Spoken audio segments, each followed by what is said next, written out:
மோகன்ஜி அவர்கள் இயக்கிய திரௌபதி 2 இந்த படம் ஒரு பெரிய ஹைஃபை வந்து உண்டாக்கியிருக்கு. ஏன்னா அந்த ராஜாவுடைய தோரணை, அந்த ஹீரோவுடைய சிம்மாசனத்தில் உட்காந்துட்டுக்கூடிய அந்த தோரணை அவ்வளோ அழகாக இருக்குது. நீங்கள் பாகுபலிலாம் ஏன் அந்த படம் பெரிய ஹிட் ஆச்சுன்னா, நம்ம முன்னோர்கள் நம்மளுடைய மன்னர்கள் இந்த நாட்டை இப்படி தான் ஆண்டிருப்பாங்களா, இவ்வளோ பேர் தங்க சரியை அவங்க வச்சுருந்துருப்பாங்களா, அந்த நாட்டில் அந்த மக்கள் இப்படி தான் இருந்திருப்பாங்களா அப்படின்னு சொல்கிறதுக்கு பாகுபலி 1 அடுத்து பாகுபலி 2 அதில் தேவசேகரனுடைய ஊரை காமிப்பாங்க. அவ்வளோ அழகாக அவ்வளோ நீர் மேலாண்மை பற்றி பேசியிருப்பாங்க. அதனால் அந்த படம் பொதுவாகவே இது ஏன் ஊர், இது ஏன் மண் அப்படின்னு சொல்லி எங்கள் இந்தியா முழுக்க எந்த மண்ணில் பார்த்தாலும் அது அவர்களுக்காக நினைத்து கொண்டு அந்த படம் முடியுது. அதே தமிழ்நாட்டில் எடுத்த படம் கங்குவா எடுத்துக்கோங்க, அரவான்னு ஒரு படம் வந்துச்சு அதை எடுத்துக்கோங்க, இல்லை 1001 அந்த படம் எடுத்துக்கோங்க. இதெல்லாம் பார்த்தீங்கன்னா இந்த தமிழக மன்னர்களையும் தமிழக மக்களையும் எப்படி காமிச்சிருப்பாங்கன்னா, ரொம்ப கரீனு அருவருப்பாக, ஆடைகள் வந்து கேவலமாக. இன்னொன்று சொல்லப்போனால் இந்த தங்கான்னு ஒரு படம் வந்துச்சு, நீங்கள் பார்த்துப்பீங்க. அதில் விக்ரமுடைய அந்த தோற்றம் இதெல்லாம் பார்த்து மக்கள் வெறுத்து போயிட்டாங்க.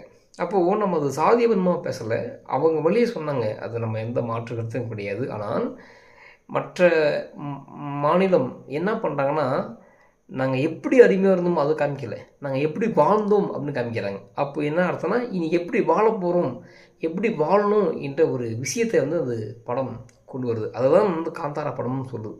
இந்த காந்தாரா படம்னு பார்த்தோன்னா, முதல் படம் அவ்வளோ ஹிட்டு, 2வது படம் அதை விட மிகப்பெரிய ஹிட்டு. அவங்க கூட இந்த காட்டில் இருக்கிற இடத்த காமிப்பாங்க. ஆனால் பார்த்தீங்கன்னா அந்த ஹீரோவுடைய அந்த தோற்றம் அவ்வளோ அழகாக இருக்கும், பல்லில் கரை இருக்காது, அவங்க வாழ்ந்த வாழ்க்கை மாதிரி. இன்னும் சொல்ல போனால் அந்த காட்டில் படலோகம், திப்பிலி, அப்புறம் என்ன சொல்கிறது, இந்த பிரியாணிக்கு போடுகின்ற பூவு, பட்டலோகம், இதெல்லாம் வந்து காட்டிருப்பாங்க. இந்த மாதிரி அவங்க பொருளாதாரத்தை தான் மேம்படுத்துகிறாங்க அப்படின்னு காமிப்பாங்க. அப்போது இந்த நாடும் நாட்டு மக்களும் இந்த அளவுக்கு செல்வ செழிப்பு இருந்தது, இந்த நாட்டில் வெள்ளைக்காரன் வந்து இங்கே தொழில் பண்ணான் அப்படின்ற விஷயத்தெல்லாம் அழகாக காமிச்சிப்பாங்க. அதனால் அந்த படங்களும் அவ்வளோ ஹிட் ஆனது. நீங்கள் ஒன்றும் இல்லைங்க, தமிழ் படம்னு பார்த்தீங்கன்னா திருவிளையாடல், ராஜராஜ சோழன், இந்த மாதிரி படம்லாம் எடுத்து பாருங்கள். அந்த ஆடை எவ்வளோ அழகாக இருக்கும், அவ்வளோ அழகாக உடுத்திருப்பாங்க.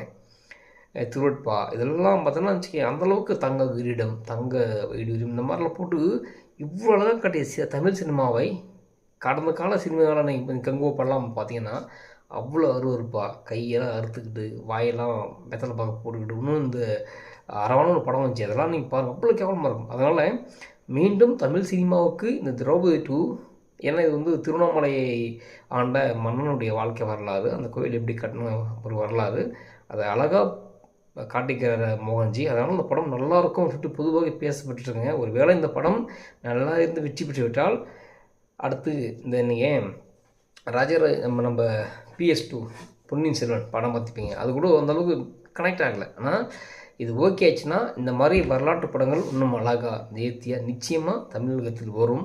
அதற்கு தமிழக மக்கள் நீங்கள் தான் வந்து சப்போர்ட் பண்ணி அதை வரவேற்கணும்.